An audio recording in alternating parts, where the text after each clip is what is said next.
آج ہم ایک شاید تھوڑی گہری اور کچھ لوگوں کے لیے غیر آرام دہ حقیقت پر بات کر رہے ہیں. وہ یہ کہ ہمارا فون شاید ہمیں ان لوگوں سے بھی زیادہ جانتا ہے جو ہمارے سب سے قریب ہیں. یہ صرف ایک وہ کمیونیکیشن ڈیوائس نہیں رہا. جی بالکل. یہ تو جیسے ہماری عادتوں، ہمارے انجانے خوف، جو خواہشیں ہم چھپاتے ہیں اور ہمارے رازوں کا ایک آپ کہہ لیں ڈیجیٹل گودام بن گیا ہے. اور یہ ہوا کیسے؟ مطلب ہمیں پتہ بھی نہیں چلا. اصل میں یہ بہت آہستہ آہستہ ہوا. ہم جہاں بھی جاتے ہیں فون ساتھ ہوتا ہے. ہماری لوکیشن، جو ہم سرچ کرتے ہیں، کیا لائک کیا، کس سے بات ہوئی، یہاں تک کہ کب سوئے کب جاگے، یہ ساری معلومات ہم غیر ارادی طور پر بنا سوچے سمجھے اسے دیتے رہتے ہیں. ہر ٹچ، ہر سوائپ. جی، ہر کلک، کہیں ایک لمحے کو رک جانا کسی تصویر پر، یہ سب چھوٹے چھوٹے سگنلز ہیں اور یہ مل کر ہمارا ایک پورا ڈیجیٹل نقشہ بنا دیتے ہیں. یہ بڑا اہم نقطہ ہے. جیسے خاندان تو ہمیں یادوں سے، احساسات سے پہچانتا ہے نا. بالکل. فون کا طریقہ الگ ہے. وہ ہمیں ڈیٹا، پیٹرنز اور الگوریدم سے جانتا ہے. یہ الگوریدمز کیا چیزیں ویسے؟ یہ آپ سمجھے پیچیدہ حسابی فارمولے ہیں جو اس سارے ڈیٹا کا تجزیہ کرتے ہیں. فون کو، یا یوں کہیں کہ فون کے پیچھے کے سسٹم کو پتہ ہوتا ہے کس خبر سے ہمیں جھٹکا لگا، کون سی ویڈیو نے ہمیں روک لیا، کس اشتہار کو ہم نے دیکھا. سب کچھ ہر پل ریکارڈ ہو رہا ہے. تو یہ صرف جاننا نہیں ہے، اس جانکاری میں تو طاقت ہے. یقیناً یہ ایک قسم کی طاقت ہے. اس ڈیٹا سے وہ سمجھتے ہیں کہ ہم کب جذباتی طور پر کمزور ہوتے ہیں. مثال کے طور پر رات گئے جب بس فضول میں سکرول کر رہے ہوتے ہیں. اچھا. انہیں اندازہ ہو جاتا ہے کہ کون سا میسج، کون سا اشتہار یا نوٹیفیکیشن ہمیں کسی خاص کام پہ جیسے کچھ خریدنے پر مائل کر سکتا ہے.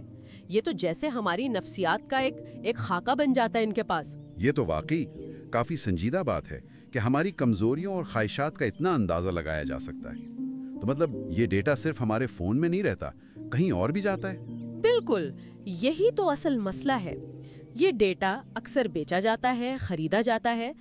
کمپنیاں یہ معلومات استعمال کرتی ہیں تاکہ وہ ہمارے خیالات، ہماری پسند ناپسند، حتیٰ کہ فیصلوں پر اثر ڈال سکیں. ہماری توجہ کو ہائی جیک کیا جاتا ہے، آپ نے کہا. جی، ہماری توجہ جو سب سے قیمتی چیز ہے اسے قابو کیا جاتا ہے. اکثر ہمیں پتہ بھی نہیں ہوتا.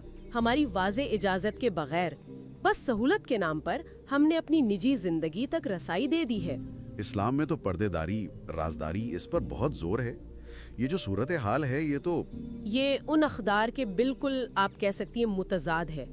ہم ایک ایسے سسٹم کا حصہ بن گئے ہیں جہاں ان چیزوں کو قائم رکھنا بہت مشکل ہو گیا ہے. انجانے میں سہولت کے بدلے ہم نے اپنی ڈیجیٹل آزادی کا سودا کر لیا ہے. پھر ہم حیران ہوتے ہیں کہ ہماری رائے کیسے بدل گئی یا ہم نے یہ چیز کیوں خرید لی. تو پھر کریں کیا؟ اس صورتحال میں کیا کوئی راستہ ہے اس گرفت سے نکلنے کا یا اسے کمزور کرنے کا؟ دیکھیے، پہلا اور سب سے اہم قدم تو آگاہی ہے، شعور. یہ سمجھنا کہ ہو کیا رہا ہے. اپنے فون کی سیٹنگز میں جائیں، پرمیشنز دیکھیں ذرا. پرمیشنز یعنی کون سی ایپ کیا استعمال کر سکتی ہے؟ جی، کس ایپ کو کس چیز تک رسائی ہے. کیا واقعی ہر ایپ کو آپ کی لوکیشن، مائکرو فون، کانٹیکٹس کی ضرورت ہے؟ جی پی ایس، مائکرو فون، یہ چیزیں تبھی آن کریں جب ضرورت ہو. اور وہ جو ہم ویب سائٹس دیکھتے ہیں اس کی ہسٹری کا کیا؟ جی، وہ بھی اہم ہے. براؤزنگ ہسٹری اور کیشے، اسے وقتاً فوقتاً صاف کرنا اچھا ہے. کیشے وہ عارضی ڈیٹا ہوتا ہے جو ایپس محفوظ کرتی ہیں تیز چلنے کے لیے، مگر اس میں بھی آپ کی عادات کی معلومات ہو سکتی ہیں.